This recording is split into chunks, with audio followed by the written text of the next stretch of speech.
This is just a quick video on a comparison that I'm going to be doing over the next few weeks.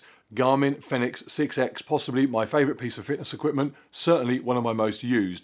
And lately, the thing has not been off my wrist. I've been using the body battery, the calorie burn and the training recovery features to let me know whether I'm overdoing things or not pushing hard enough.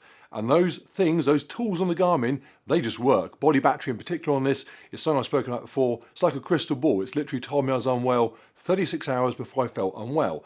Absolutely love it. So, why on earth am I wearing a Whoop strap?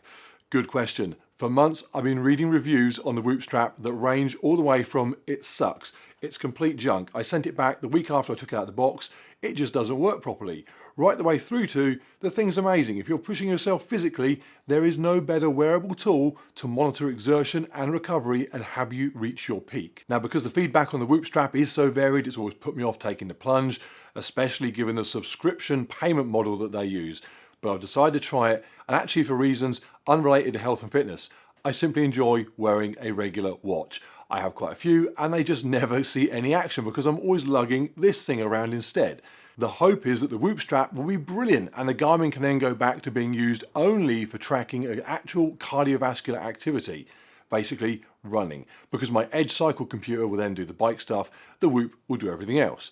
And then when I take my wife out to dinner, I don't have to sit in a fancy restaurant looking like I'm someone that takes tracking their fitness a little too seriously. There's also the possibility that with Whoop taking care of exertion and recovery monitoring, I could then switch to the Wahoo equivalents for the Garmin's to track my activities. Now, given that my most common cardio activity is riding the Wahoo bike in here, I quite like that idea. However, for the next 3 weeks, I'm wearing both so I can monitor my training that takes me up to and then concludes with a 100-kilometer ultramarathon that I am grossly unprepared for. In fact, buying the Whoop strap is about the most preparation I've done so far. If ever there will be a useful test of a device's ability to monitor quite how much recovery you need, this is going to be it. So subscribe, jump on board the channel, and as well as all the other cool stuff you will find here, there'll be some pretty thorough comparisons between Garmin and Whoop when used by a rather average athlete trying to do pretty above average things.